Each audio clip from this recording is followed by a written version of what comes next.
CDJ and the DJ-900 are a combination that's incredibly powerful. They became the industry standard a while ago. Every time there is a new model, there's new improvements that make me perform better. When I do get in the booth, I know I'm gonna play as good as I possibly can. I know where everything is, I feel at home. High resolution audio means a lot to me, especially when you're out there in a club. One of the main advantages is the ability to play lossless files. You're losing information in a low-res quality MP3. Anything in 96K, 24-bit, flat, wireless ARFS. So in my rider, I have everything set up digitally. I don't feel like there's anything else that would sound as good as the CDJ. On the old CDJs, we had 3 hot cues. On the new CDJ, we now have 2 banks of 4. For myself, being in the studio, I like to dissect each record, and it's very, very simple. You do this in RekordBox. Red for acapellas, green for drums, blue for synths, and if you like to shoot things off the fly, it brings out more possibilities. When you press a hot cue that's not taken during a track, it instantly sets it. So this means it's already there by pressing it. If you want to delete it, you just hold this little button here and you click the cue point where you want to delete it. Being able to change the quantized value really quickly is great, because when you're looping, you want it quantized to 1 beat, but then if you're going to be doing some mashing up of the hot cues and more performance-based stuff, you can change your quantized value to something smaller, like 1/4.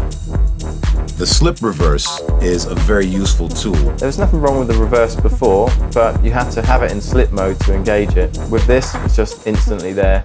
I remember that I was playing with one of the original models, and it had this little button here where you can actually loop a song into 4 beats. It's not only back, but it has more features. This means you can immediately jump into a loop, half that loop again, and make it go really small and exit out of it.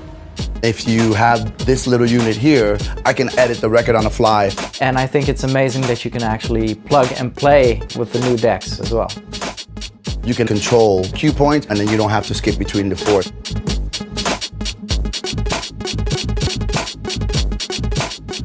I can manipulate the music a lot more, and I can definitely have a lot more fun while I'm playing. Beat jumping for me is a big deal. It's being able to remix on the fly. To be able to jump around is a huge advantage.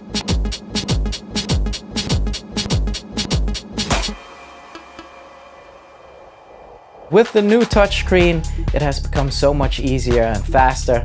The ability to get to your tracks, the paging is just a lot more intuitive. And this is by far the biggest, brightest, crispest, cleanest picture we've ever had.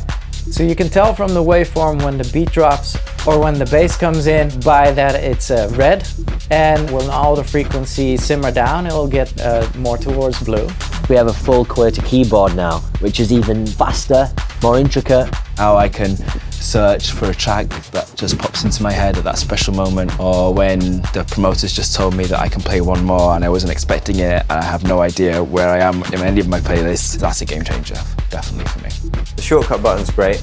You can get to your playlist and you can load your setting really quickly. Sometimes I'd find myself in a different section on a different hard drive or on the tag list, and I'd have to think, oh, where am I? Go back and go to that. With the shortcut, I'm able to just see exactly what's going on. You are able to adjust so many things with just one button. Oh, you can also change the phase meter. If you go to the Type 2 one, for example, yeah, you can see how precise you can actually mix into the next track. You can change your waveform into blue or RGB. It's just one button press away from all kinds of features you really want at your fingertips. If you've got a playlist of like 1,000 tracks in, completely unorganized, then you can use the track filter button and work out which tracks are going to mix harmonically and within which tempo range. Set it to your master deck, which is playing elsewhere, and then in that playlist you're going to see just the tracks which you've set your filter parameters to. So if I use the track filter button here, I can set these parameters. Let's say I want 4% BPM range of what's currently playing over there, and we're going to have a related key as well. Set it to master player, so it's set to the deck that's playing out loud, and then when I hit the track filter button, it's only going to show me the tracks that mix harmonically and are within that range. And then you have my tag, where you can now search by whatever you tagged your records with. So whether it be techno or housey or deep techno or after hours, you can actually go in now and search by those tags. So another nice new feature of the whole new Nexus range is you just need one USB cable between the mixer and your laptop, and as long as you have your CDJs connected with Ethernet, you can use all 4 CDJs in HID mode. Our DJ booths get packed with people. You don't have to plug and unplug cables and move things around. And I think that makes that simpler and makes my life easier. For me, DJing is about creating a vibe, creating an environment, creating a mood, taking people on a journey. When I'm DJing, I want to feel free in my way of making music, and these products just leave me this freedom. The new CDJs will definitely make my experience a lot more fluid. I need those functions so I can make a simple record sound absolutely insane. I can manipulate the music a lot more and I can have a lot more fun while I'm playing. It's the peace of mind that I get knowing that I have the best equipment I can.